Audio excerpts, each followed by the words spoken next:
Welcome in, everybody. Welcome in. How are we doing today? Let's go. Let's go. Welcome back to the podcast, guys. Welcome back. Oh my God, what professional streamer keeps touching the screens? Look at this. Look at this. Look at this lopsided camera right here. Well, it's better. I mean, I'm in the outfield of Yankee Stadium, so. Yeah.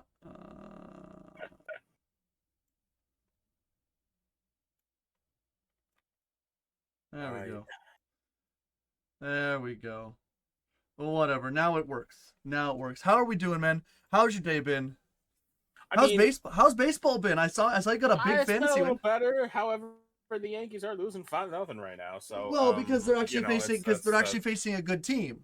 Like they almost pulled out a series win against Tampa. So almost only counts in horseshoes and hand grenades. I know. It's like How's I your said. team doing there, bud? How's your team doing? Hey, we beat the number one team in the NL Central in 3 straight games.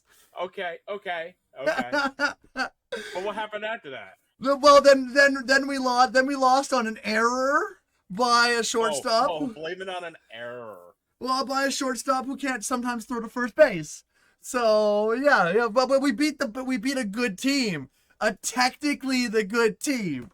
Hey, they have 20 wins in baseball. They have 20 wins. The Pittsburgh Pirates have 21 wins. So technically, right.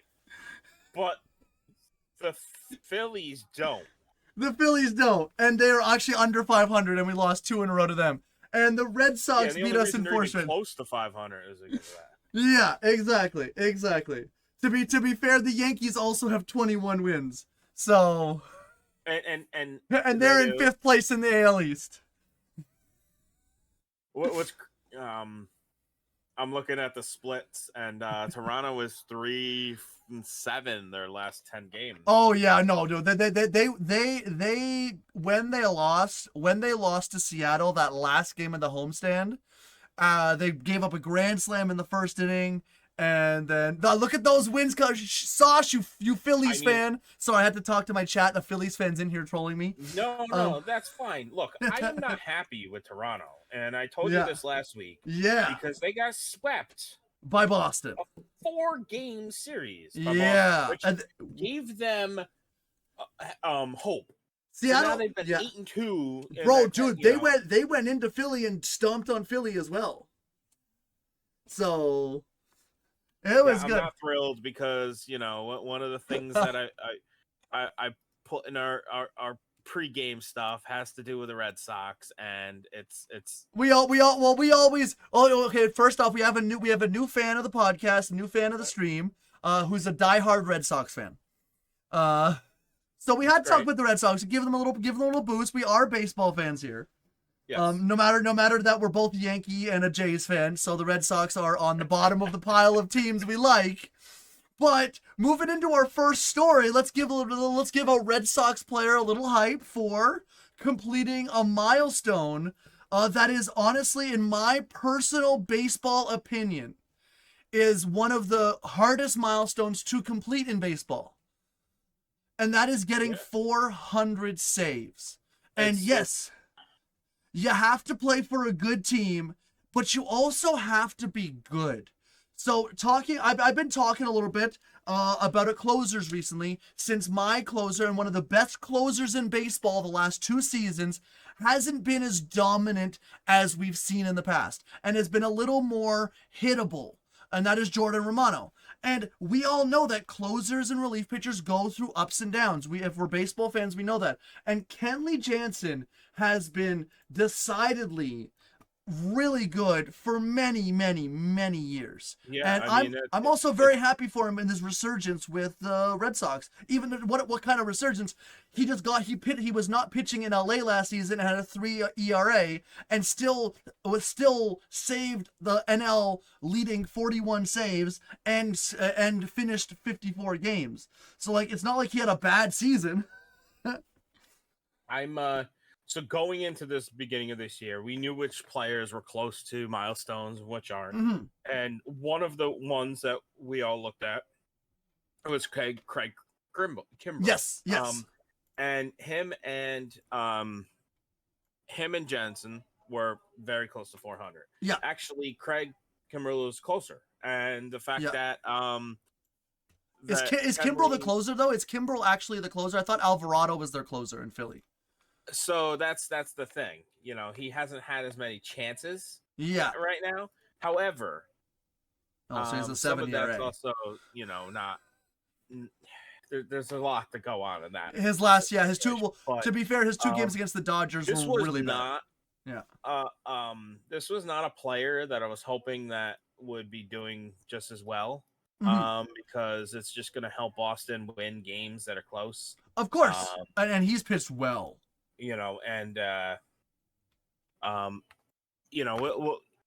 I've talked about some other stuff, but I'll do it right now because we're talking about the Red Sox. Yeah. And they're going to get some help. And I'm not, Ooh. I'm not happy about it. They're or maybe I'm just not paying attention to anything. No, actually, what it is that's you're a fellow Canadian. Yeah, another fellow Canadian is coming back. Exactly. Yeah, I've always liked him as a pitcher, and I wish him nothing but good. However, it makes me not happy that I have to hope that he's doing good on the Red Sox. Yeah, is James Paxton. I think he's finally back from injury. He's supposedly supposed to be starting this coming week, I think it said. Yeah. So we'll see what type of pitcher they get, but he's always been serviceable. He's also been serviceable, and I know Alex Cora specifically said that he's gonna be in the rotation because he's never pitched in the bullpen in his major league career. And I don't think he really pitched in the bullpen at all in his minor league career. And he's not the type of pitcher that I feel that could be well in the bullpen. Just because, look, I liked him when he was pitching with the. You want to know? You want to know a stat? You want to know a stat? He's relieved 3 games in his professional career. In his professional career, he's come out of the bullpen 3 times. And that's hard to do because when you come up in the league, teams normally gotta chest you out in the later innings. You don't normally come in and just get to start. One of them was this year, though. One of them was this year in AAA. Okay, all right. But 3 times overall. Over all levels, and actually all of them were in AAA. Okay, so that means he's never been because the AAA is normally rehabs because he has had an issue with being hurt. Exactly. Big frame. He's had some weird issues around time. But I do hope the other 2 were in 2013. Hope he doesn't do well against AL East teams. Oh, me neither. I remember he did throw a no-hitter against the Blue Jays in Toronto. So yeah. I had tickets to that game and I didn't go. I gave them to my ex. Well, maybe that's a good thing. Seeing history is good too, but exactly. Well, Canadian exactly. I have seen my team get no hit.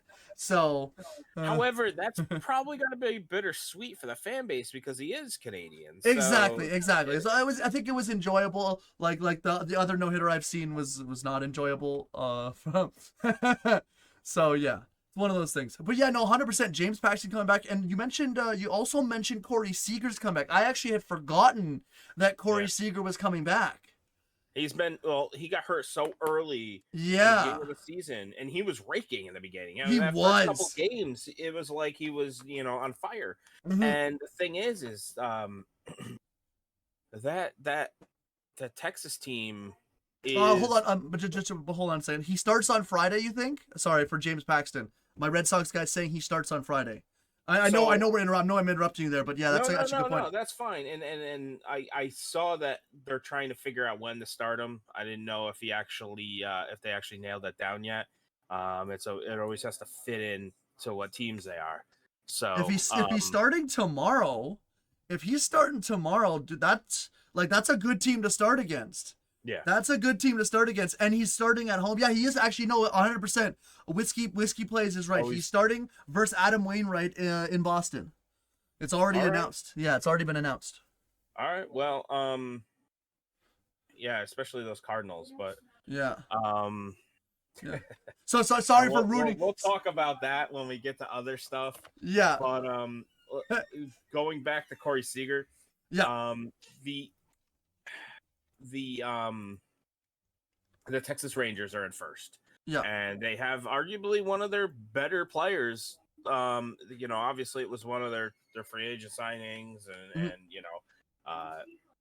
awesome out infielder, shortstop. Oh yeah, 100%. Their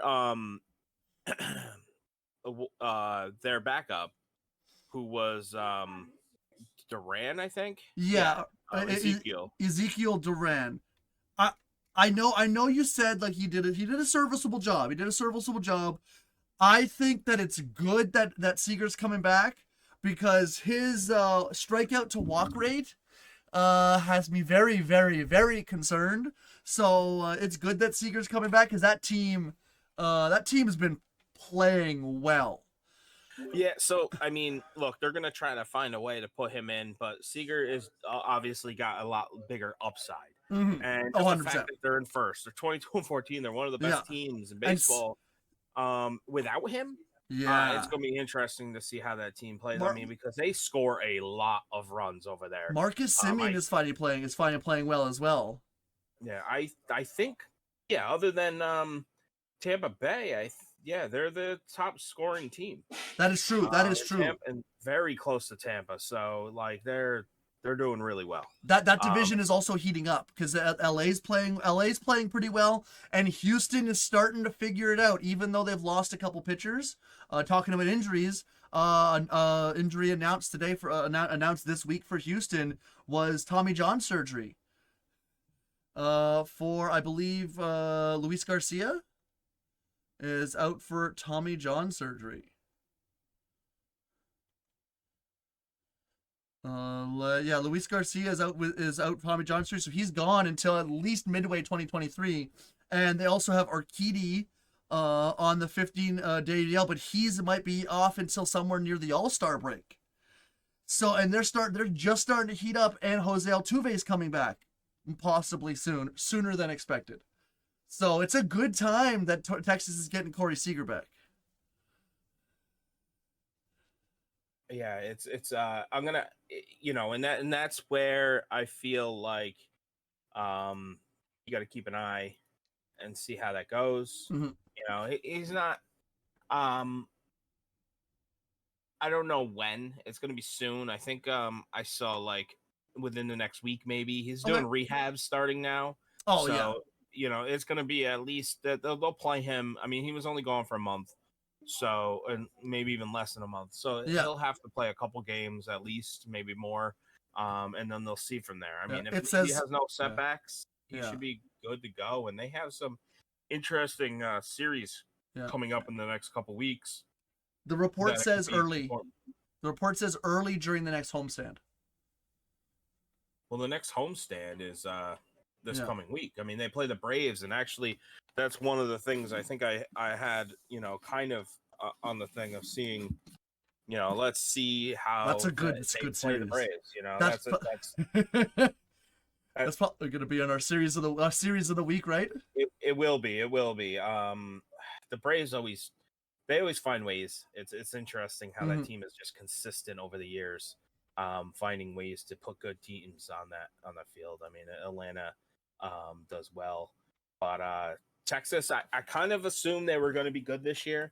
I liked the moves that they made. They've been consistent on figuring out, what players to plug in. So it's gonna be good. I love the baseball that's coming up, and I've been watching a little bit more because my Rangers got knocked out in the NHL, and hopefully the Knicks don't. But if they do, it's baseball season.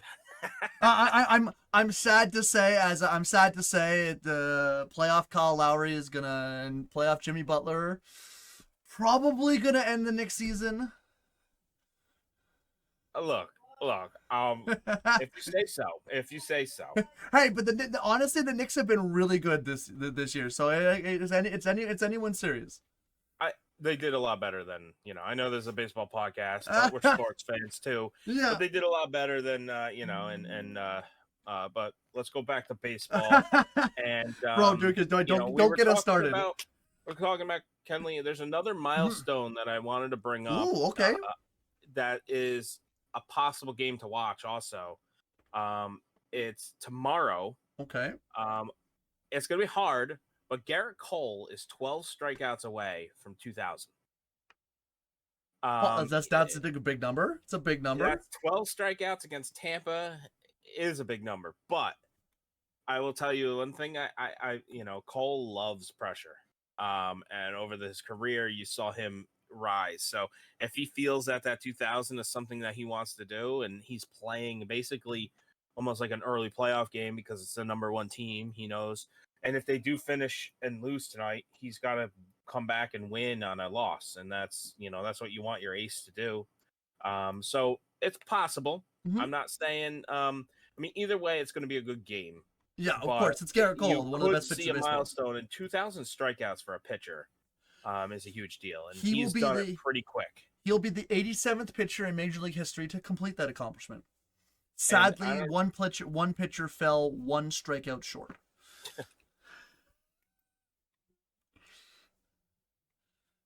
Currently, he's tied with Johan Santana. Really? Yep. All right. I'm curious. I'm trying to find right now. I'm curious how quick he's done it versus some of the other pitchers. I mean, he's 32 this year, so I mean, 1,700 innings. All the people around him have pitched over 2,000. The only one above him is Chris Sale. Okay. Who was a notoriously bigger strikeout pitcher, who's also pitched 1,700 innings and has 2,100 strikeouts. Yeah, and you know what? That's it's. I mean, he averaged. I mean, in his career, he averages over 10 strikeouts in a 9-inning period. So in some of his years, he does 12, 13. So exactly, he keeps that up.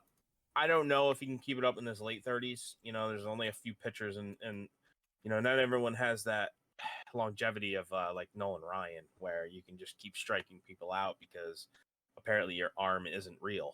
So we have a question in chat. Whiskey Plays is asking, with how the Yankees are doing right now, will it be more focused on the milestone or turning around the Yanks?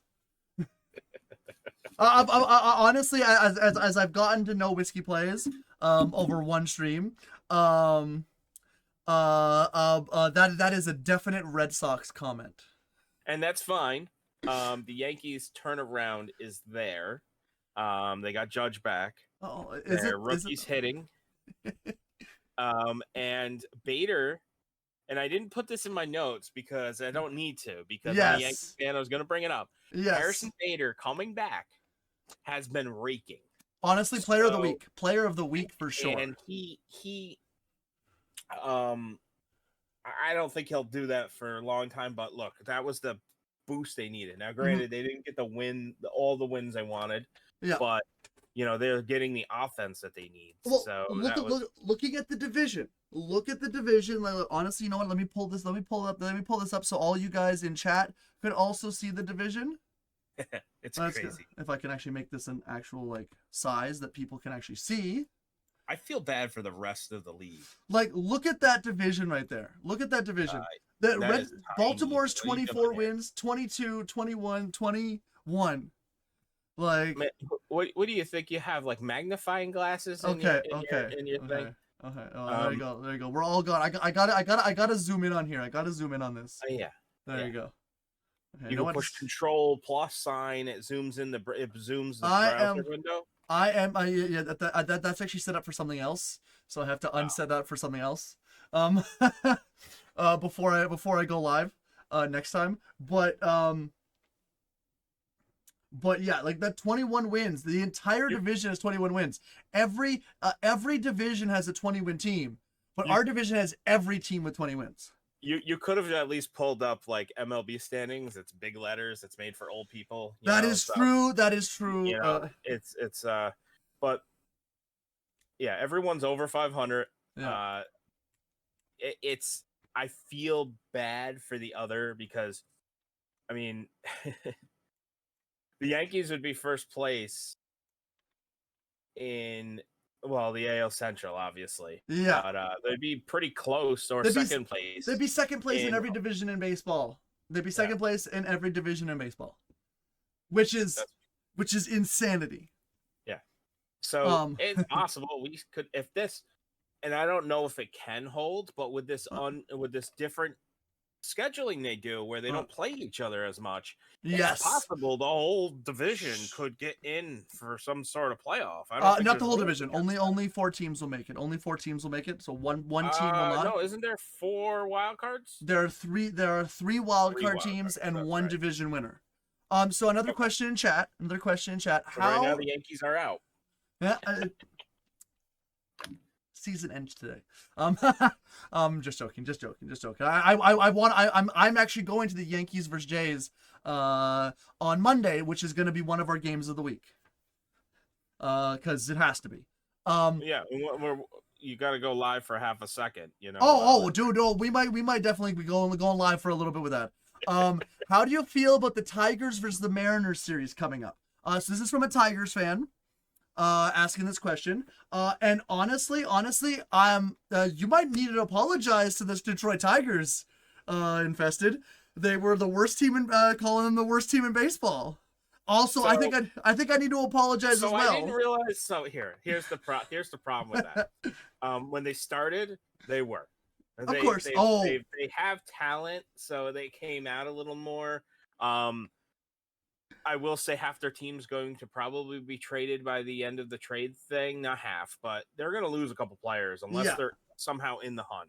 Okay. But I also didn't realize how bad Kansas City and Oakland were going to be. Fair enough. I mean, like, bad. Like, I think right now St. Louis could beat both teams, like, every day. Well, because if they play every game.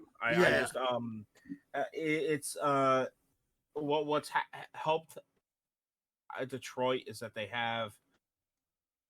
they've been winning games that they should, and they have a bad division. It's been a bad division. And what we'll do is we'll have some nice highlights on this podcast saying, when we were wrong. Of course, and we were wrong. I said they were the second worst team in that division. But right now that division kind of. The division kind of sucks. My defense is that division is the worst division. It's the worst. It's always been the worst. And I will forever, as a Toronto Blue Jays fan, hate Paul Beeston for not letting us play in that goddamn division. Because he wanted the Yankees and Red Sox revenue. You know what? You know how many playoffs the Jays would have been to? Yeah, but how easier is it to sell your tickets when the Red Sox and the Yankees are in town? A lot easier.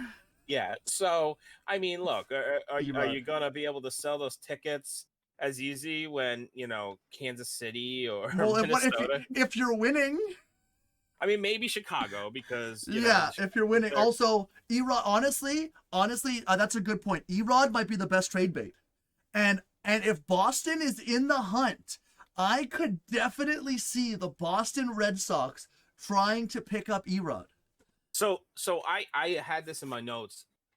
I do feel if they're not near, that team does have a hard time getting to trade if they're even attempting to be close, because they do need to put a team on the field to get people in the stands. So, but Erod has, I think it's 3 more years of control. Ooh, my bad. Actually, my apologies on that. I did forget about his contract. I slipped my mind. So, now look, it's possible he gets traded, and a team could do that. However, it's going to be expensive. Detroit's Detroit's either going to have to eat some of that contract or get someone back who's worth not eating, or they're gonna Detroit's either gonna have to eat the contract, or they're gonna have to take someone who's not worth. So here's the thing, Boston as a we have a Boston fan in there. Yeah, Boston has an issue eating contracts. They do. Their ownership really likes to keep money in their pocket. And if Detroit's going to eat, they're going to want a good player. Detroit might happily trade him and get that money off their books so they can sign someone like Spencer Torkelson. So they can sign another younger player to join the, you know what I mean, down the road. But yeah, I mean, that is the true. contract isn't bad though. It's not bad. 18. It's actually a downgrading contract. 18, 15, 14. Yeah, I mean, in a serviceable area, Yeah, that's not for a pitcher of his caliber. That's a pretty good contract, But actually. what I'm saying is that contract's controlled, and that's why it's going to cost. I agree. You're going, and it's the early 30s for a pitcher isn't a bad time, and the way he's been pitching so far, one of the reasons why they've been winning more games, their pitching hasn't been as bad as I was expecting it to be, which is good. I mean, they've given up, but Oh, I actually just missed that. Yeah, you did mention that in your notes today. Do you want to talk about the next guy on your trade notes then? Yeah.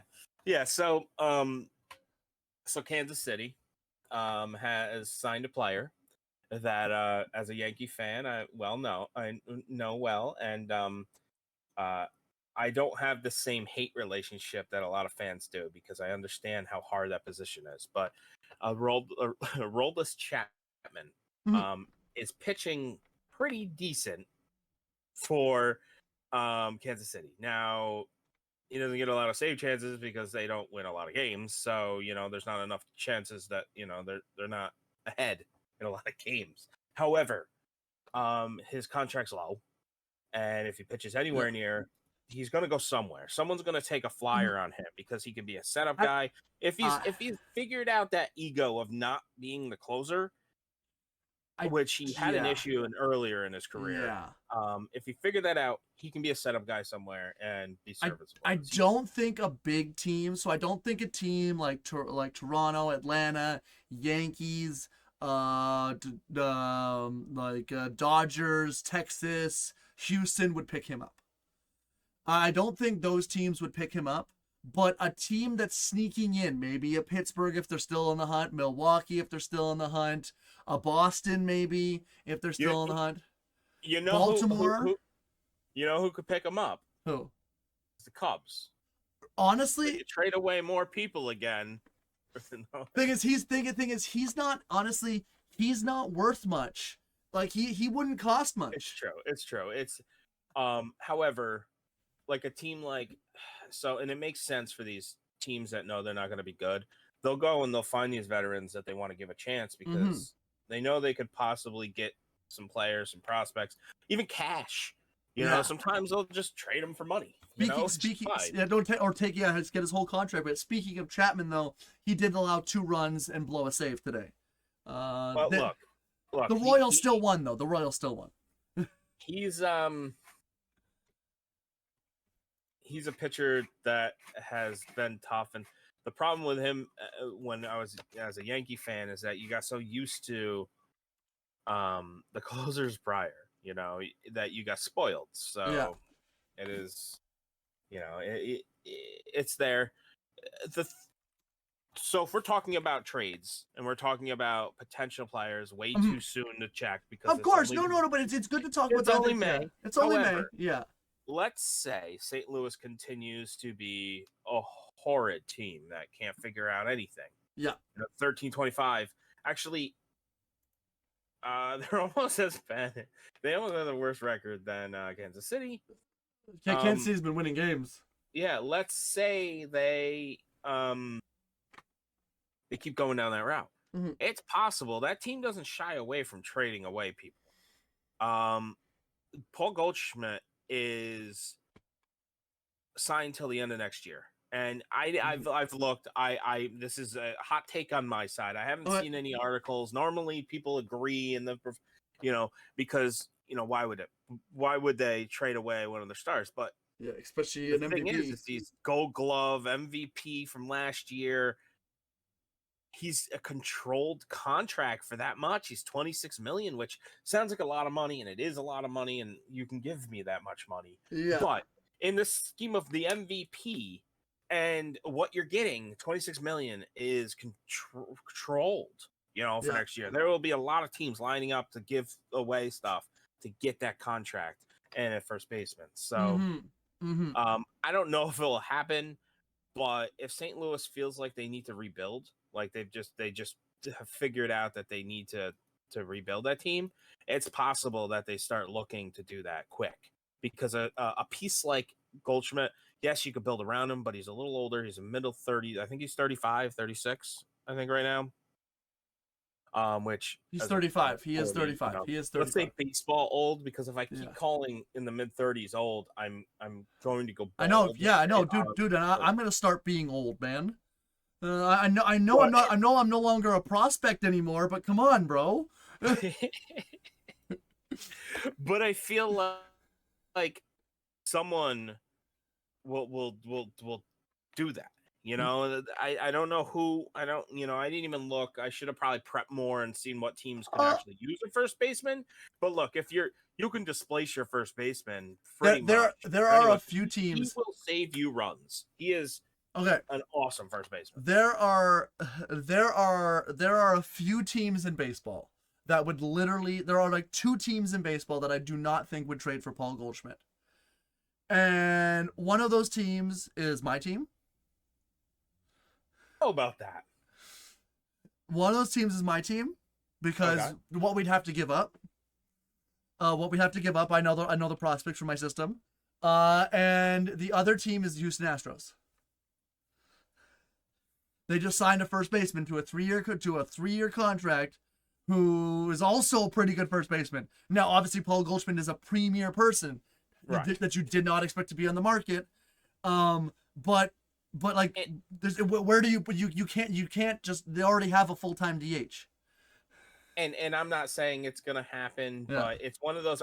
I wouldn't be shocked if they keep going down this route, and that fan base, because that fan base isn't going to be okay with this. In our off-season ready call, you'll hear what I think about the St. Louis Cardinals fan base. Love the St. Louis Cardinals as a team. But that fan base is very addicted to winning. And honestly, look, I mean, other than the Yankees, they've won a lot of championships in their history. And even then, they haven't ever actually been that bad. Even when they're bad, they have bright spots on the team. And that's like, you know what I mean? That's the key thing. A bad team with a bright spot is better than a bad team with nothing to cheer about. Because there's always something to look forward to. Oh, we could be better, right? So that team has another player that I think is more likely to get traded if they start hitting, is Jordan Montgomery. Yes.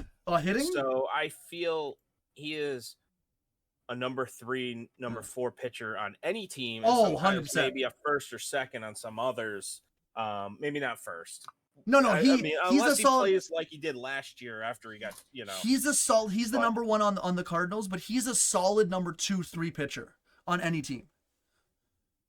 Honestly, I agree with you. He's a solid number 2, 3 pitcher on any team. And isn't he a free agent after this year? Yes. So honestly, trading him would be the best for him as well, because no qualifying offer.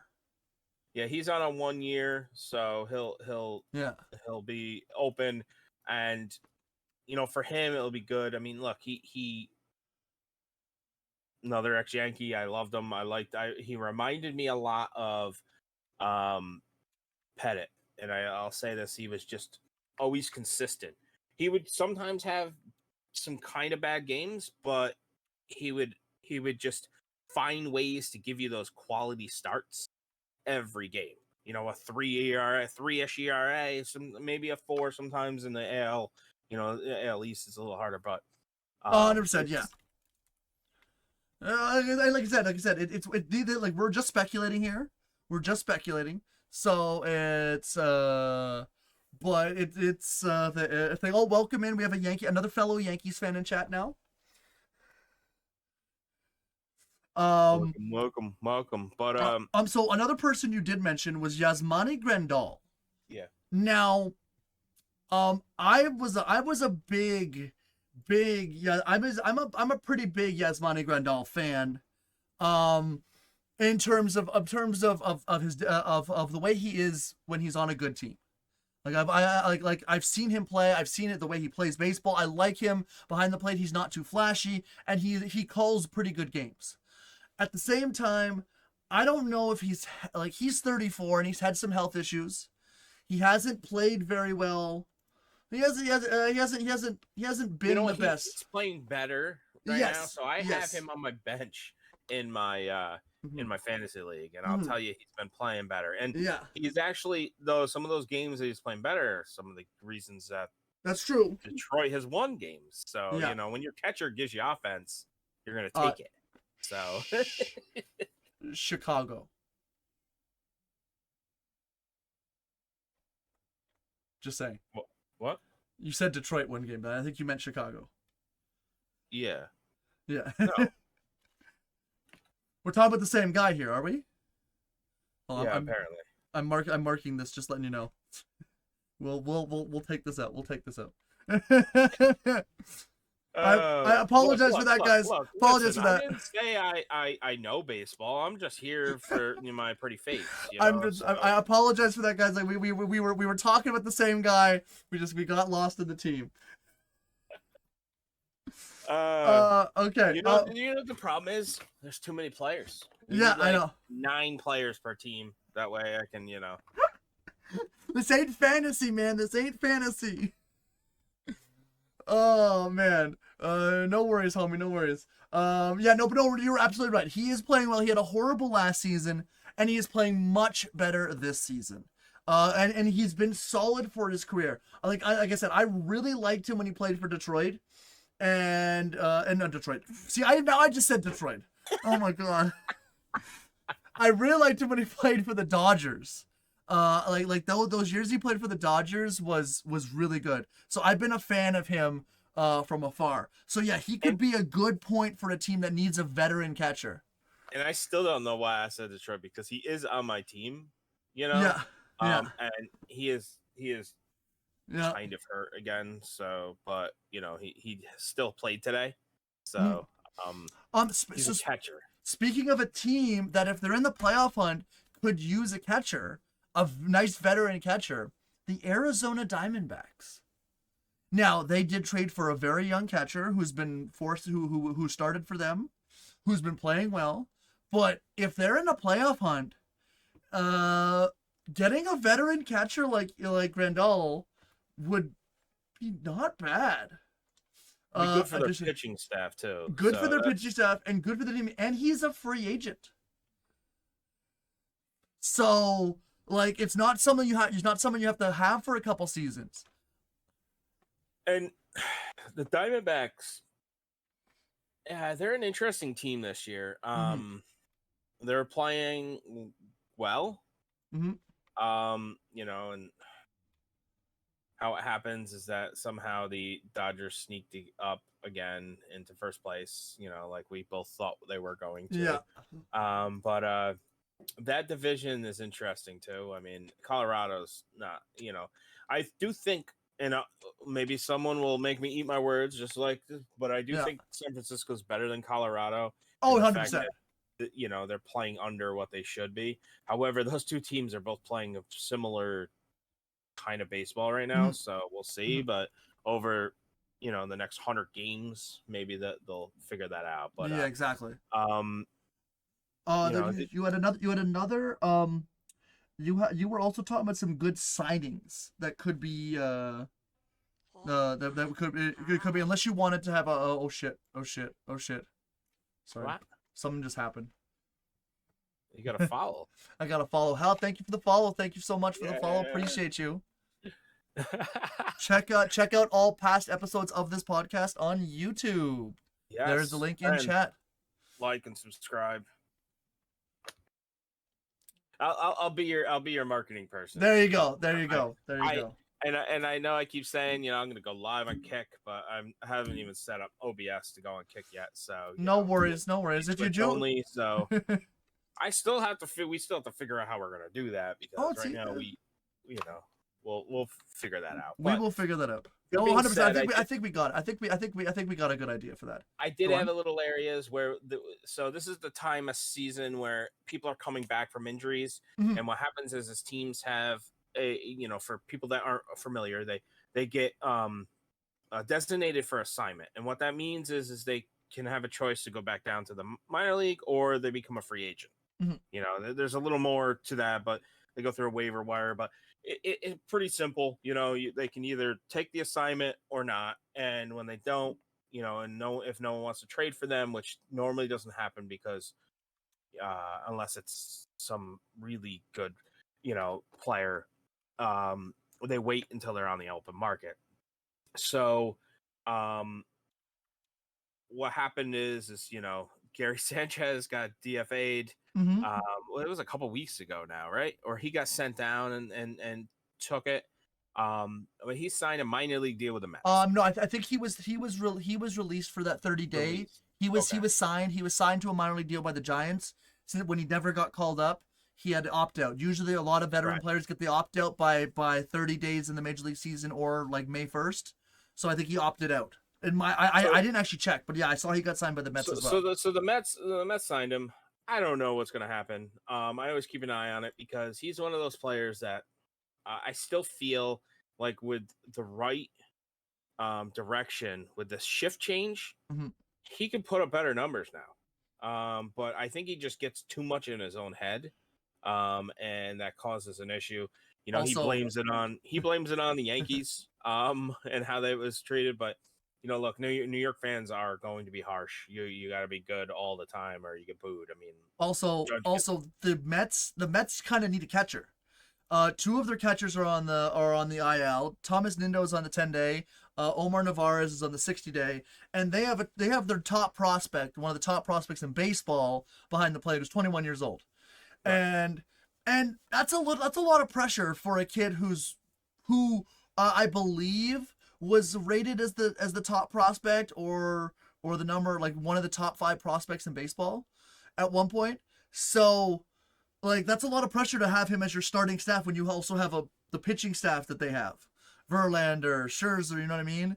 So, having someone he's also been a little hot recently against Colorado and Cincinnati, but having a veteran like Gary Sanchez come in who's been around the block, yeah, but Gary Sanchez may not be the best player anymore, or but like he's a decent catcher who has experience, and when you have a young backstop like that, having good experience, also how to deal with New York. I know it's the other side of New York. It's still New York. Hey, yeah, It's still New York. So and like you know from living there, New York media is not the nicest, and especially with the Mets not doing so well, it gives like it puts like takes some pressure off. It's true, and it's also you know that city's so large that it's like a pocket of media. There are when you're in that city, you turn on the radio. There's shows there 24/7 that aren't on anywhere else. Mhm. But that gets pumped in, and you have to deal with that if you're Yeah, in that city. And yeah. so it's tough. It'll be interesting if he actually gets called up. I know that a lot of people are saying they need depth in their minor leagues, so they Bruh, just dude, need it like because he's getting paid by another team. So it doesn't, you know, I think the I'm Twins are still paying for him, right? yeah, I'm looking at right now. He might be getting called up because they technically have no backup catcher on their roster. Okay. I don't check out the transactions, the Mets transactions, so I'm not keeping track of who they called up. And But 2 catchers on the IL. and he's an interesting backup because like let's say you don't always do this with your backup catcher, but he's a good pitch hitter. Well, I mean, Yeah. I'll tell you, he's hit a lot of pitch hit home runs because for some reason, you know, when he's not thinking about anything, he can just hit the ball. But when he has to be in there all the time, he can't. So Yeah. But also I don't know if I've talked about this on the podcast before, but if you look at certain teams, catching is now no longer about a starter and a backup. A lot of it is also about a partnership. Pitchers liking throwing to certain catchers, calling games, especially now with the pitch clock, and the catcher is way more important to calling games. I do like, yes, we're going to use the Blue Jays for this one because they do have 2 of the best catchers in baseball in terms of Danny Jansen and Alejandro Kirk as a duo. They both DH and they both play catcher in the same game sometimes. And so and like and and they play every other game or every 2 games Do in a they row. have an emergency catcher? I Dalton, didn't realize. he plays catcher for your fantasy team. Uh, Dalton Varsho is a that's true. catcher, That's so that's true. why they can do that. That's why they can do that, because so anyone here don't realize when you take your catcher out, yes, and you take any position player out, you can't put them back into that position. and if you take your DH out, your pitcher has to hit. Yes, and pitchers don't hit no more, especially now. Ooh. But with even that though, but you can swap your DH and your catcher if it's the same. No, you can take your DH out for your catcher, but then your pitcher's in the game. Yeah. So speaking of that, a little fun fact: guess which pitcher had net bat already this season? That's not Shohei Ohtani. Are they actually a pitcher? Or yes. Shelby Miller had net bat for the Los Angeles Dodgers. A pitcher actually had to hit this year. Interesting, but so the thing is I feel like if that were to happen, the National League is the best place for that to happen, because pitchers and also Shelby Miller were not that far away from having hit. You know, I remember, 2021. I remember when CC Sabathia, anytime he'd have a chance to hit, he would love to, because that guy, if he got a hold of it, it was going far. But he's still pitcher, so he didn't hit that much. But Actually, I forgot 2019 was the last year of pitchers hitting. Correct? Yeah, because Shelby Miller also had net bat in 2021. Or did they bat in 2021? Let me just check. I thought they just did. They didn't. Yeah, they hit in 2021. Yeah, they hit in 2021. My apologies there. My apologies. Yeah. So it's only been since 2021. I was correct the first time. I got myself confused there for a second. Man, today's podcast is literally Confusion Central. I'm gonna name this podcast when I post it Confusion Central. It's fine. So we can start talking about I don't know, players from the 1980s or something and say they're started. So, but that being said, I want to, there's a couple others. I mean, we talked about Gary Sanchez. Ian Kennedy got DFA'd. I think it was today. Maybe it was yesterday. Okay. I've always had a weird relationship with Ian Kennedy because he had so much potential to be one of the best pitchers, but he couldn't figure it out consistently. So, now he's a reliever. However, he's been a good reliever. Reliever. Yeah. Well, he's suffered a little bit. He's had some issues. The question is who might pick him up once he gets out there. I feel a team's going to take him somewhere because their bullpen help, especially left-handed pitchers, are always in need. So, 100%. And his strikeout to walk ratio was good this year. 13 strikeouts, 3 walks. He did give up. Like he said, he gave up a home run. He gave up 8 runs, 10 runs, 8 earned in 10 innings. So yeah, he had a rough start, but he had a WHIP of 1.4. So he had a rough start to the season. By no means is he done. But I don't know if he gets picked up by a contender right away. Though it's a possibility because he does. Honestly, do you think Arizona picks him up again? I mean, maybe. I mean that team has a little more substructure. Because he pitched area. He's used to pitching in that stadium. The problem I have is that stadium did give him some issues. That's where he would have some high ERA times because sometimes it's easy to hit in that area. Arizona, when it gets hot. Like you said, he pitched for them last season, so it's familiar. They know him, and they're a decent team, and like you said, a lefty arm. We'll see. I mean, there's another pitcher that I'm interesting to see. He's been doing workouts and he's on the market. He got hurt in between, and he's been in and out when he was a free agent. Is Ken Giles?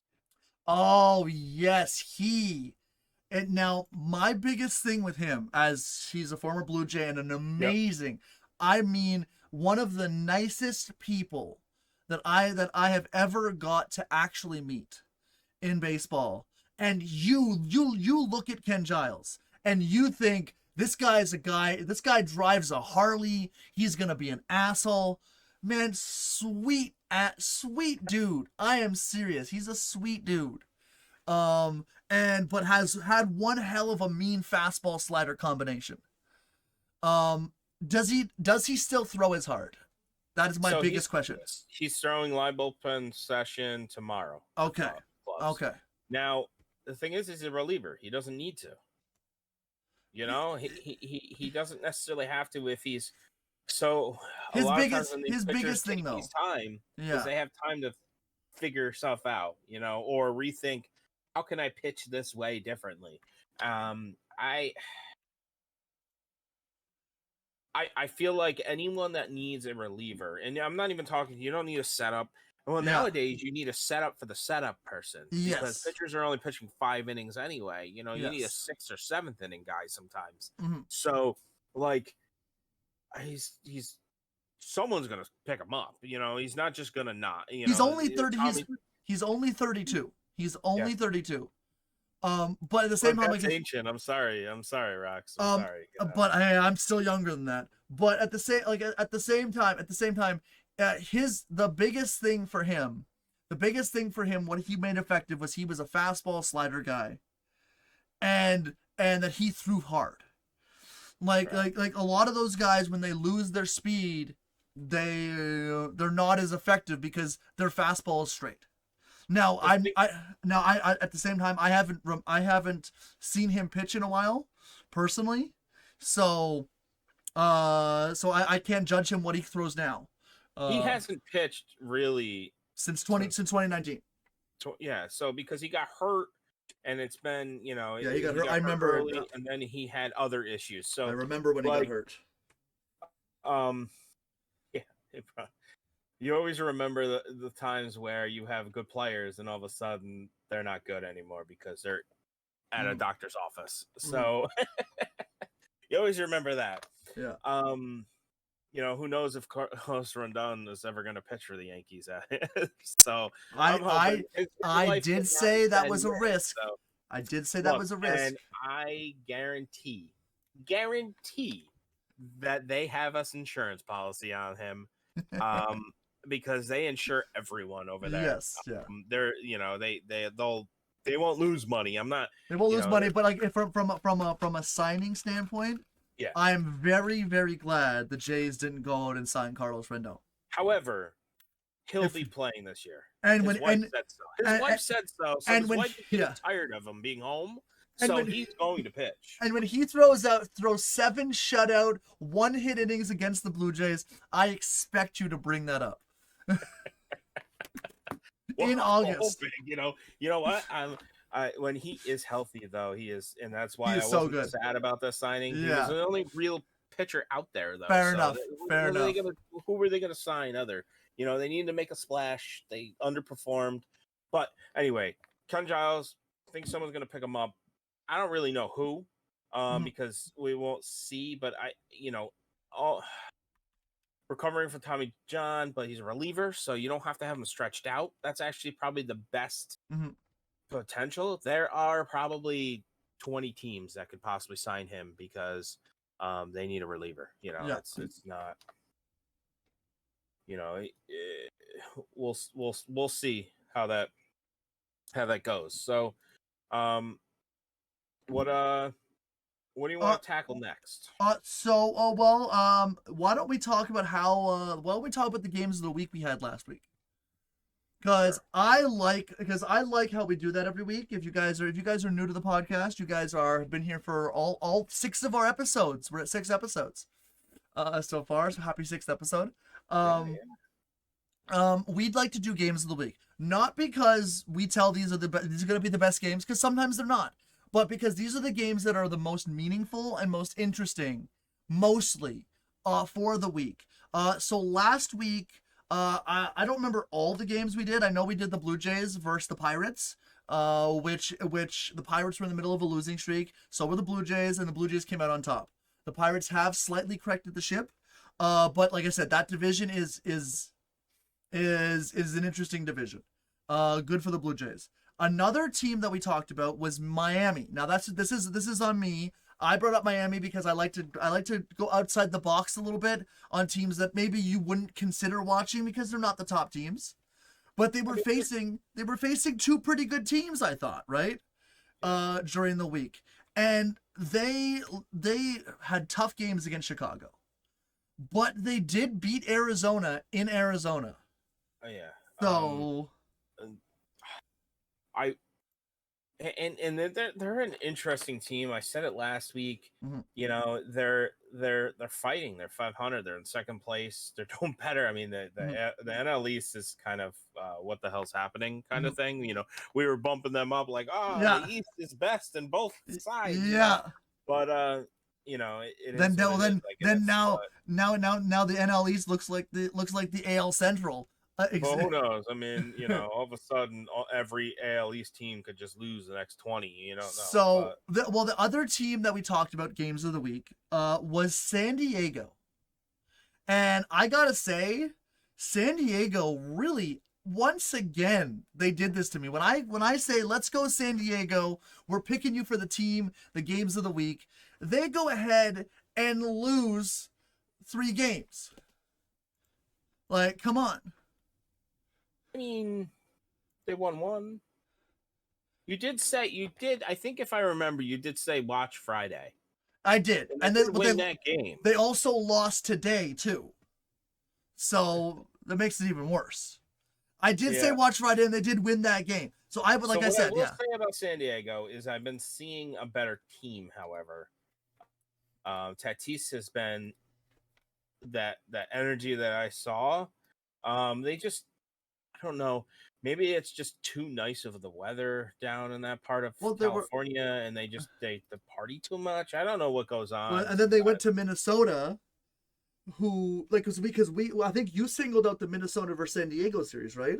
Yeah, and to be fair, it was a closer series than they did lose it, but I wanted to see how the Twins were going to react because exactly. They won 1 game in a walk-off. That is true. They got blown out 1 game, and today was a 5-3 loss. And I'll be honest, I was something that, the Yankees did lose 8-2, but which is kind of good because I did start Rasmussen, so I was there you go. To do that, but no, that's never good though. But that. I need that focus thing on my side so I can continue thought apparently today. I'm not sure about San Diego now. It's honestly tough. Like they are a pretty good team.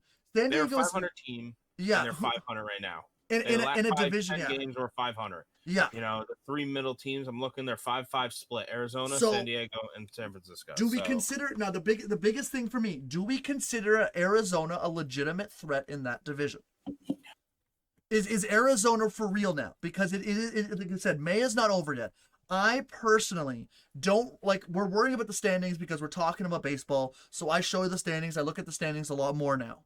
But my personal philosophy is don't even look at the standings until the Stanley Cup finals are on. Because who cares the first 2 months of the baseball season? We saw in 2019, Washington come from however down they were to go win the World Series. Now, obviously, hot teams, good teams do that. But at the same time, like the first 2 months, you're kind of feeling your team out. You're figuring things out. And is it too early to say that Arizona's a legit threat to that division or the wild card race? So I don't know. I think if they can right the ship of pitching. Okay. So let's hypothetically say they do pick up Ian Kennedy, and then also they sign Giles. Yeah. Their biggest issue is they cannot prevent runs. Mm-hmm. They're scoring fine. Scoring enough that they could be winning games. Their biggest issue is their pitching, so they have to find ways. Actually, they're scoring. When I say fine, they're scoring a hell of a lot more than my team has scored. But they've also given up a crap ton of runs. So if they could Yes. figure their pitching out, and that could be as easy as picking up someone right now in the free agency market because, there's some serviceable relievers out there. Yeah. They can stay in games enough that their team can come back and then they get more wins. And that's all that matters. Honestly, Arizona has a really nice schedule coming up for like basically the rest of this month. They have San Francisco for 4 at home. They got Oakland for 3. If Pittsburgh rights the ship, then Pittsburgh might be one of their toughest stretches. They got Pittsburgh, Philadelphia on the road, and on the road in Oakland as well. That's coming up. Well, they're losing to the Giants right now, so who knows, Yeah, that is true. Like I said, we were also talking about the Giants need to play better as well. The Giants aren't division chancing, but they should also be. They could be. They're probably. I think the Giants are a 500 team myself. Yeah, and I'm just as disappointed in them just because I thought they had enough, even though they didn't get the signings. I thought they just still had enough talent to figure it out. Maybe not to win first round, but at least to squeak in the playoffs. But they're not even gonna appear to be.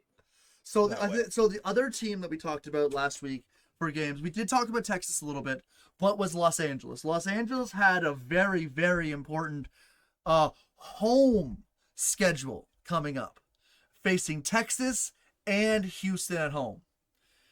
And let's just say that they got... For anyone, he's talking about the Angels. Yeah, the Los Angeles Angels of Anaheim, not the Los Angeles Dodgers. That is very true. Thanks for clarifying. They absolutely got destroyed by Texas. They won in a walk-off in the first game and then blown out 10-1, 16-8. And then they beat Houston. And then they lose the next 2 games. So... And I'm happy with where they are, but if Los Angeles wants to take that division seriously, and I with as good as Texas has been, that division, in my personal opinion, is still up for the taking. Houston took a little while to get started, but you can never say Houston's out of it, no matter what, right? No, and kind of saying they're gonna get Altuve back. Yeah. Eventually. It won't be that long. He's ahead of schedule. Yeah. So, I mean, I know he's a little older, but he's still... Altuve. Yeah, he's still Altuve. And that's going to cause some energy in that, in that in that ballpark and in that team. And they're going to figure out a way. Somehow they have an endless supply of prospects to trade away to. I don't know how they figure this out all the time, but they always have someone they could trade. So, like, if Goldschmidt does come up, they can be like, "Yeah, we'll just trade this person."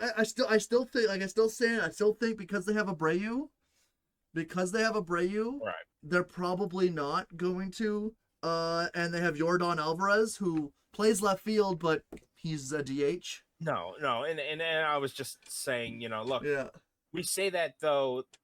They were stacked in pitching for multiple years, and somehow they got another starter when they need one. And, hey, honestly,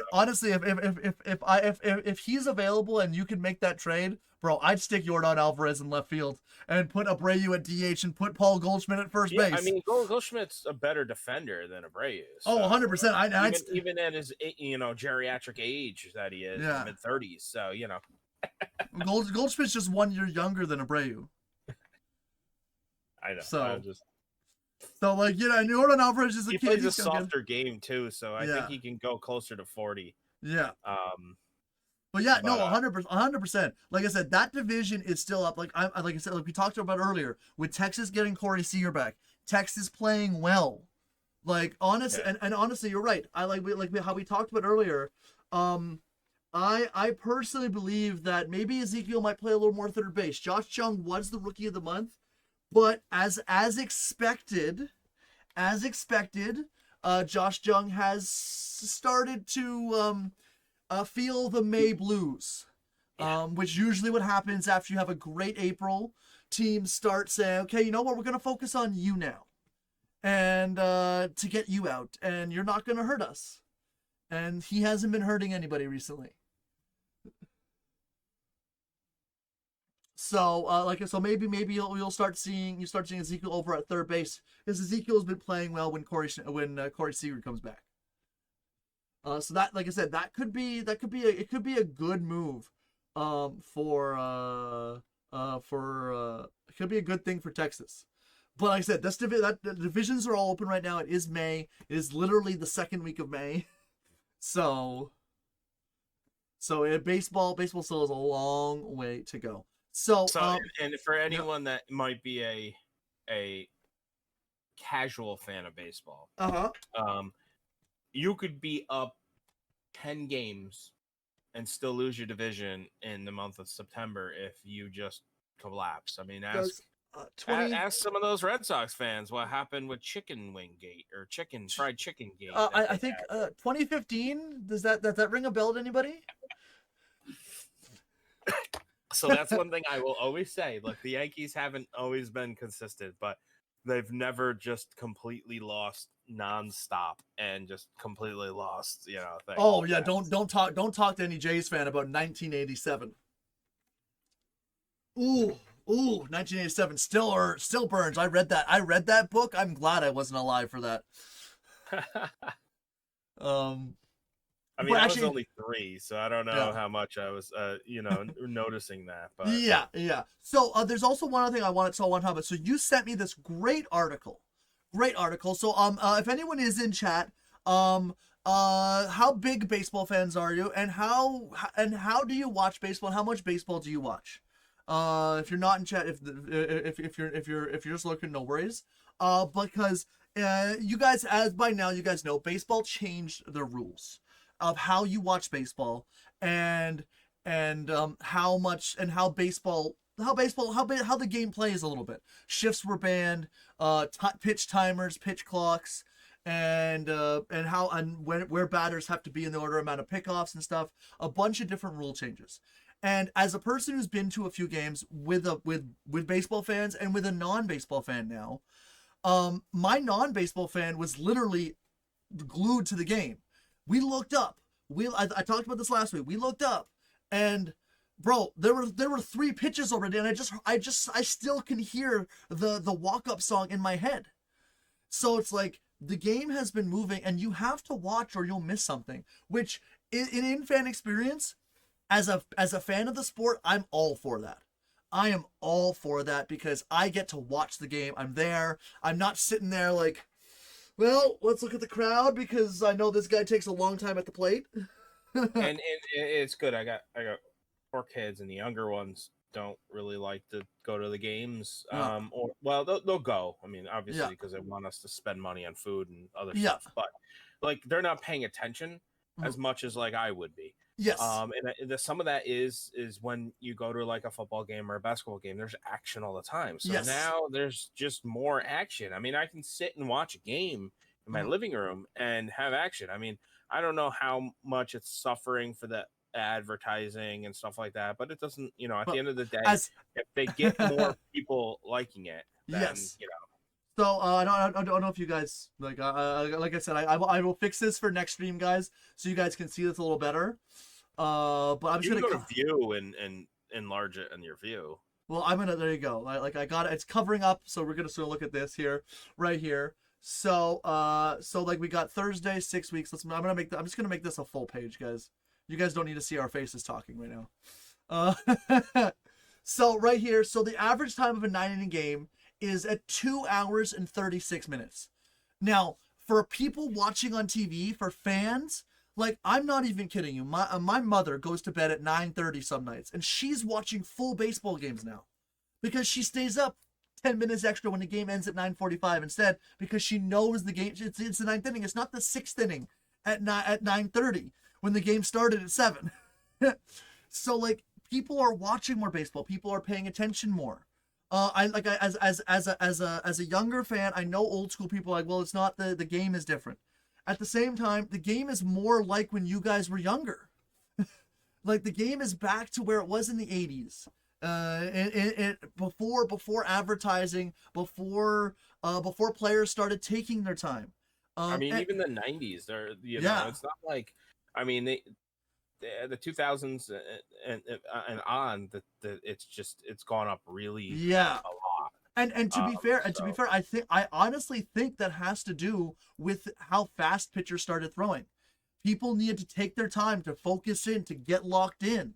Yeah, like getting out of the batter's box is about focusing. Is about doing something to calm that mind, to refocus, right?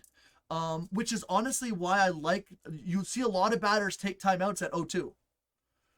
Right? They take their one timeout at 0-2. Yeah. Also, there is a little thing I saw John Heyman mention, that some pitchers are using intentional balls. They're taking the 20 seconds. Maybe because they want to focus, they want to take more time. Right. And honestly, I don't mind that. Use the rules however you want to use the rules, as long as it's within the rules. Or what happens is they just throw over. Yeah. For nothing. I've seen a lot of just throw over. The person's standing on the base. He doesn't even have a lead. Now this particular article also talks about how good the league average in balls in play. Now they use 2019. I personally discount 2019 as a good season, because MLB juiced the baseballs that season, clearly. So I would use any other year. Different baseball. I don't like that term juice, because it's not like they purposely. Eric Sogard does not hit home runs, and he was hitting fly balls out of the ballpark at like 95 miles an hour that he would never hit out of the ballpark. And I'm sorry, the balls weren't as tightly wrapped. Okay, yes. So I don't know. So they enhanced the offense that season. We all know there were so many home runs that season, way more than there should have been. That's why I'm glad Judge's 62 last year was like a low home run hitting season. Yes, exactly. So how much? Well, I mean, he almost doubled. Also, stolen bases are up, which I think personally, stolen bases, action like that is great for the game of baseball. We're talking about action here. Action is great for the game of baseball. Yeah. You know what I mean? I mean, I watch now, and it's not as fun for catchers because they get a little less, because they know they're stealing, they're having a harder time throwing.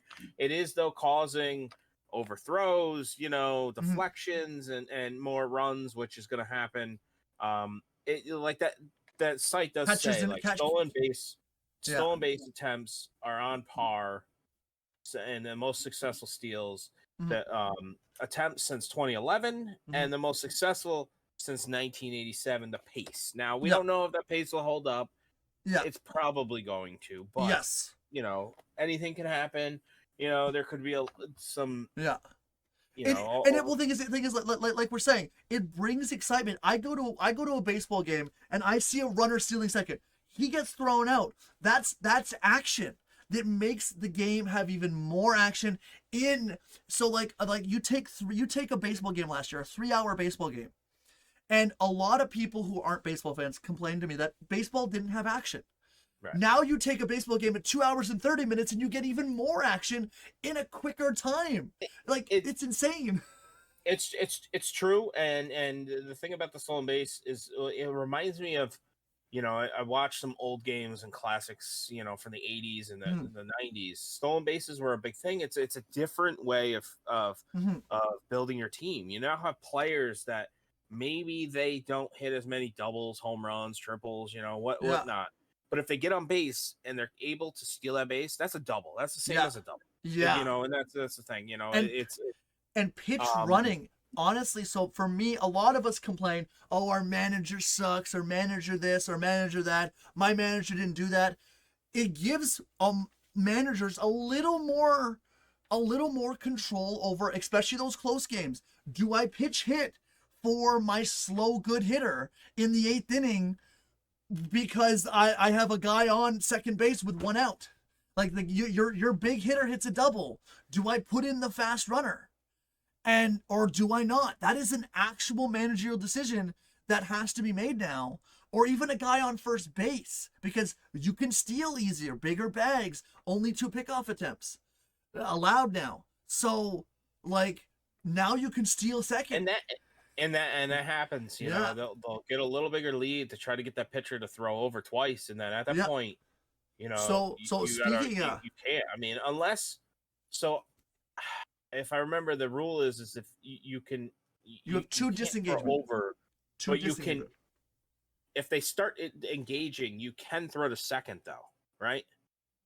You can. Of course. So the thing is, it's two disengagements.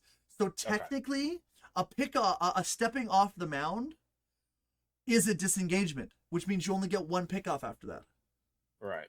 That as far as I'm reading the rules, it may be two pickoffs are still a thing. But as I'm reading the rules, you get two disengagements, which a pickoff is counted as a disengagement. Okay. So actually, speaking of pickoffs, I'm gonna cover our faces up again. Right here is the pickoffs attempt per game, from 2018, 19, 21, 22, and 23. There are about 4 pickoffs a game now, because obviously you can only throw 2 times over to first base. There used to be 6 a game. Honestly, I've seen at bats where I've been at games where it's 1, 2, 3 pickoffs before you even throw a pitch. It's like there's a lot of booing, even and for a lot the of home booing. team. If that happens, you're booing. You're like, what the hell? Thing is, though, the successful pickoffs are higher than they've ever been. So this article says, I posted an article in chat, and it will be posted on the bottom of the YouTube video for all you people who are watching this on YouTube. But there is the pitchers are using their A move, because we all know pitchers throw a pickoff. They don't always throw their A move. Now pitchers are actually just trying to pick people off every time, unless they're taking a disengagement. And we all thought that, I think me and you both thought the same thing. Successful catcher pickoff attempts from behind the runner would happen more. But apparently catchers are throwing the exact same amount over to first base, only 70 times all year. And but they're less successful. And they're less successful this year. Which may have to also do with the fact that there's less time for the catcher to let the pitcher know that they're possibly, because a lot of times it's quick. It's tough to see. They'll make a sign to the pitcher to let them know, hey, give me, pitch it a little there so that I can get out and throw it. Exactly. So there's less time for them to have that communication, even if it's a sign or not. So that could play into it. It could, but also, or it's just a bigger base they can get back in time. Mm-hmm. That's what I was thinking as well. So they also talk. So now that we've done this, the article also mentions. I'm just going to show you guys right here. Article also mentions the new schedule. So we were literally just talking about Tampa and the Yankees, and Tampa and the Yankees. They talk about that in this article. So let's show this article right here. So Tampa and the Yankees, they played literally 7 games. They're starting a series today, or they started the series. Yeah, they're starting a series today, which the Rays won the first game, and they're gonna be done 7 games of their division series. So the Yankees, this is a really important series, because they don't face them again until August, until the trade deadline. Yeah, after the All-Star break, after trade, during that time. Yeah. So that's a big deal. That's a big deal when this team is ahead of you in your division, and they're going to need other teams. With the Rays playing so well, they're going to need other teams in the division to beat the Rays, and the Rays to lose games to non-division teams. Which is possible. I mean, look, the Rays did lose against the Orioles. So. But with more non-division games, you can be winning against teams, and so can your opponent, which means you're not gaining any ground. And I absolutely love this schedule. Now it does show the disparity between divisions. No, and look, and that's, I wasn't joking when I say the rest of the league is not going to like the AL East. No, because they are going to beat up on the rest of the league. Yeah, and you're going to see that, and there may be 3 teams that have over 100 wins in the AL East, which will be weird to see. Honestly. So hold on. So do you want to make a prediction that 3 teams make the playoffs in the AL East? 3 teams in the AL East make the playoffs? I mean, what's the percentage chance on that, you think? I think it's 95. I think it's a 95% chance that three Really? teams You in the think AL it's East. that Yeah, high? yeah. So it's a long season, and anything can happen. Tampa, Blue Jays, Yankees It are is all going to be playoff long. teams. Yeah, I mean, look, I I'd say 90. I'd say above Okay, 90. okay, I'd but give that an A minus of a chance. You like know, Houston, because Houston, LA, and Texas are also good teams, but they're not up there with those three. no, and the thing is like you're saying with the scheduling, Yeah, um, they're gonna get to play. I mean, I don't know how many times they get to play some of these other teams, but yeah. they're playing in historically at least, and I'm making this number up, so I'm not gonna say this, but so you can cap it and say he was wrong completely. But I always feel the AL East beats up on NL teams more than the rest of the AL. That's fair. That's fair. Currently, and currently the next AL season, is winning. That the inner league stats. do they actually have that on the? Yes, baseball reference. AL leads 74-70. 600 I mean, at six.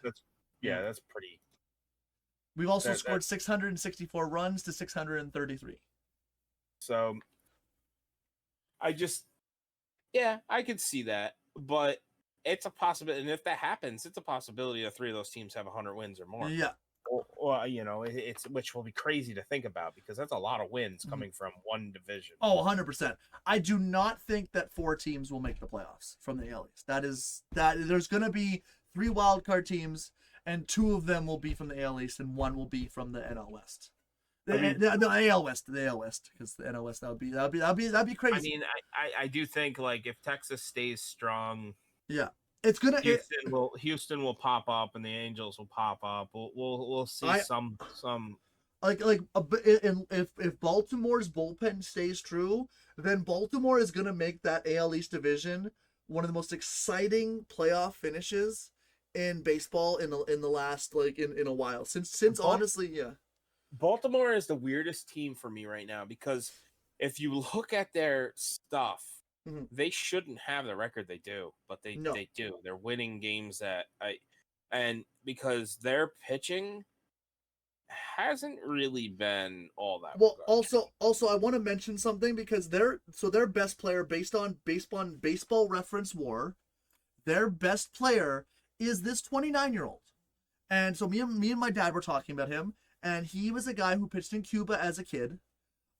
He made the major leagues, but he also left baseball for 4 seasons when he left Cuba. He last pitched in 2015, then started pitching again in 2019. He made the majors last season with Minnesota and didn't pitch very well.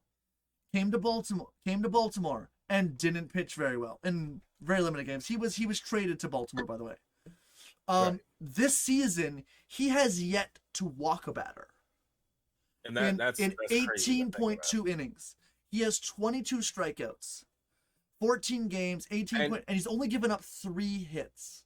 And look, and here's the thing. I mean, what they just did, they won the series against Tampa Bay. Yes, they gave Tampa Bay 2 of their 9 or 8, 2 of their 9 losses. Yeah, in is the Orioles, Yes, so and those were good games. That was a 2, and he saved the last game. That was a 2-1 game, and he came in and saved it. Yeah, I mean, and it wasn't like it was offensive. So yeah, I'm a little worried, and I don't know if you are, if the Orioles are going to start playing like Tampa, and we have 2 youngish, stable teams. They have nothing to lose. Picks. That's the thing. They also have these draft picks that people don't realize that eventually they pay off if you have enough time. I mean, look at the Nationals when they had all theirs. They eventually became a good team for a period of time. Yeah. Well, I'll take this thing is the biggest thing is they have a bullpen. They have a very good bullpen, and they also have a very good core. That like we talked about this before. Adlai Rutschman is completely the leader of that team, and their shortstop Jorge Mateo has also stepped up. He played very well last season and played really good in 2021 when he came over from San Diego. He played he has really stepped up. And both those players are still young, And like I said, this team was successful last year. People forget they played above what they should have played last year. So like they were a good team, and I really think that they could probably finish above 500 again with this team playing it the way it's been playing. Now, are they going to be as good as they have been? Possibly not. I mean, they have. So if you're gonna watch, I mean, look, if you're gonna watch games, we I start was talking about about this. I was about to say what you're gonna say, so I'll let you go on to it. Hell yeah. They have a home stretch, Yeah. which isn't always so. If anyone knows Camden Yards, it can be a love-hate relationship for that team. If you're against a good hitting team, you need to outscore them as the Orioles. I mean, unless you have, but they're playing the Pirates and the Angels in the next 7 games. They could. It's very well they could still be. They could. Well, honestly, win all of those games. if Technically, I see them going 2-1 and 3-1.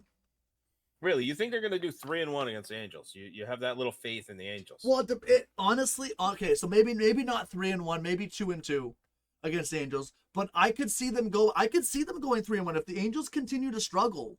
The Angels have struggled, and the Baltimore, like I said, Baltimore is not a bad team. So like they just lost to 2 good teams. Los Angeles did. They just lost to 2 good teams. They're facing. It's true, but like they're going. I don't know. And they're on the road in Baltimore. Does the stat cat? I'm trying to figure out. If I remember correctly, Trout really likes to hit in Baltimore, though. So that is true. That is true. Most really good hitters love hitting in that ballpark. Yeah. It's a nice ballpark, but it's definitely a hitter friendly ballpark. So and a little less hitter friendly now since they moved the outfield wall back. Yeah, I mean, if you're a pull lefty though, it's not far enough back ever. So yeah. Well, no, there was the right. The pull righty. Yeah, if you're a pull right-handed hitter, like Vlad still can hit it over there. But I've seen some balls die there that would have been homers. That made me sad because as a Jays fan, I've seen some really nice games in Baltimore. We'll see. But yeah, so is that one of our series to watch? Which series in particular should we choose? So I don't know if I want to do a whole series. I think just a game, a game. Yeah. I think if you catch one game, okay, from each of those series, okay, I'm down. I'm down. I want someone that and what might happen is because of these teams, you might be able to get that free game. It might be one of the free MLB TV games from the week. Honestly, let me see if I can find that out because I might be able to check. I don't know. Do they decide that right away? I don't think it's. I'm checking that right now. I'm going to MLB.com. I'm checking that right now. I don't know if they decide that on the day, but I think they do it a couple days in advance.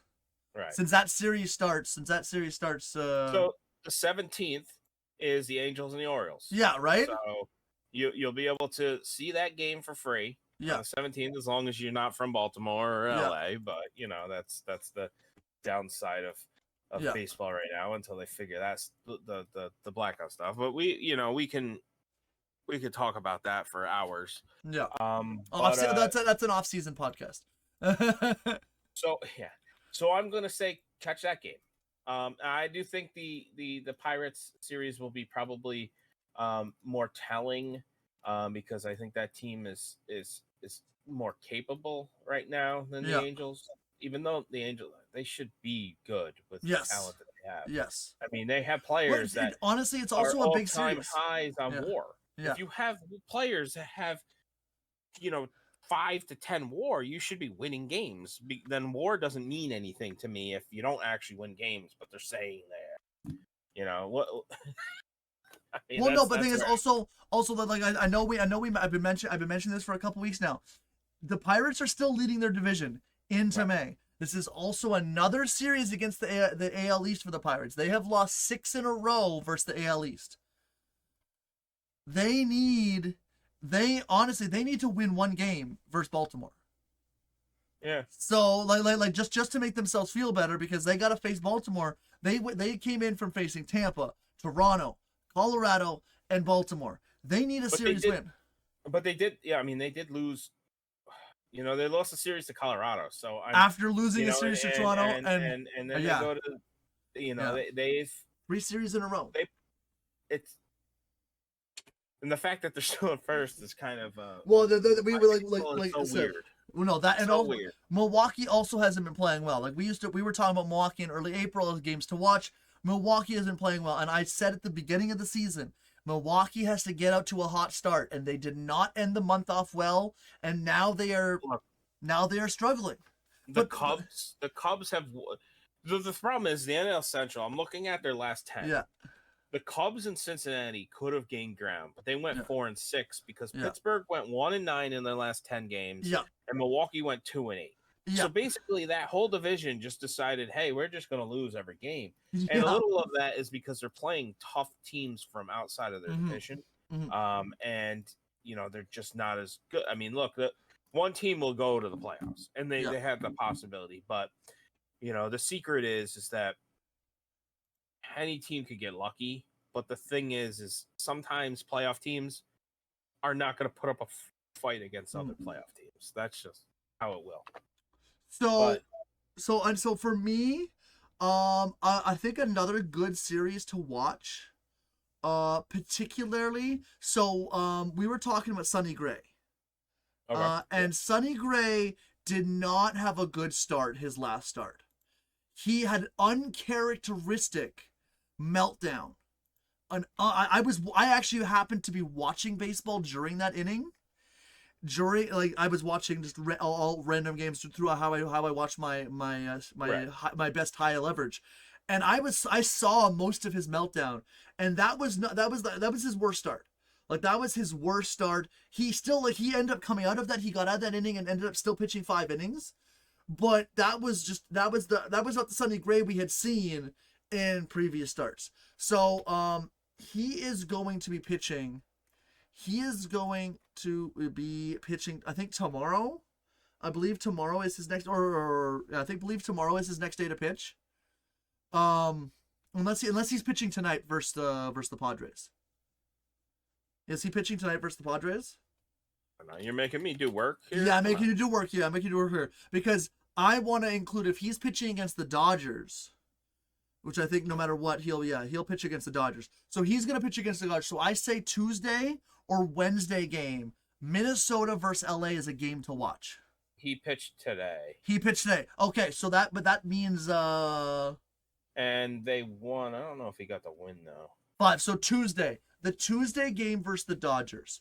I say Minnesota versus the Dodgers. That's going to be a good game. If Sonny Gray never mind. I'm totally wrong. He did not pitch today. He not pitched today? Okay, so then the Saturday game.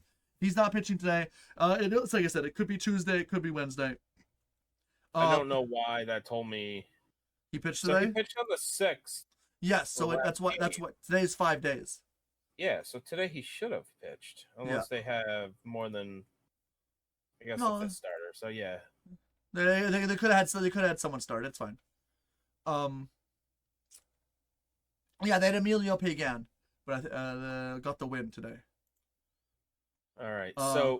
But that's a game to watch. So the Wednesday or the Thursday, the Wednesday or the Tuesday game, versus the Dodgers is also on the list. Minnesota versus Dodgers, because Minnesota's leading their division, and like I said, it's a good test to see what Minnesota can do by facing good teams. That's that for me. And also, I kind of like Minnesota. They're the best team in that Central. They are going to be I think they have potential to be a spoiler in the playoffs if they continue to lead that division. Personally, you got another game for me? So I'm mixed here. I mean, obviously, I told you potentially watch tomorrow's game. You know, Cole, if he has some amazing strikeout game, it's possible. He's not in 12 strikeouts in a game before. It's not, Yeah. you know. But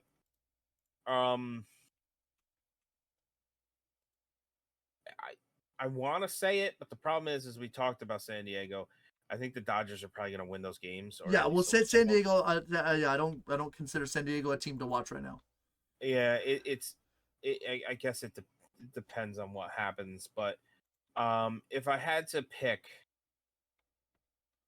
the Atlanta Texas series Mm-hmm. is big. I know we talked about that, but that's going to be an interesting because we get to see two really good teams go at it. Yeah. And it's going, you know, and Atlanta almost plays like an AL team right now. Yes. So it's going to be interesting to see how that shakes out. I definitely want to catch at least one game. Mm-hmm. But also Minnesota plays the Dodgers, and you know, the Dodgers are playing good baseball again. Yeah. You know, I'm always unsure about Minnesota. You know, what team we're gonna get. So I want to keep seeing how they do against good teams in the rest of the league. Which is why I keep putting them like they were on the team, they were on the to watch it last week as well. So like I keep putting them on there because like we need to see what they can do. I'm excited about our AL East because these are going to be some battles. Yeah. These teams are going to be great, and I know we said it, and we'll keep, you know, this can be chaos in AL East, you know. So, but everyone watching, we need questions. We want to talk about what you want to know. Honestly, I love the questions tonight. The questions tonight were really good at the beginning of stream. Yeah. Those really helped us get into the vibes. So I'm very, very, very, very happy about that. And like I said, you guys can also leave questions on the YouTube. We do check our YouTube as well. So I appreciate you guys. This episode, like always, this episode probably will be uploaded on Saturday, because I do a long stream on Friday, so it's hard to get the episode uploaded. The episode will be uploaded on Saturday, sometime in the morning or afternoon. So take a look at that if you've missed it. As always, all links posted in chat will be posted in the bottom of the episode. And our next episode on Thursday, the stream will already be live. So you guys can come in and hang with us while we're doing other things before we start our podcast.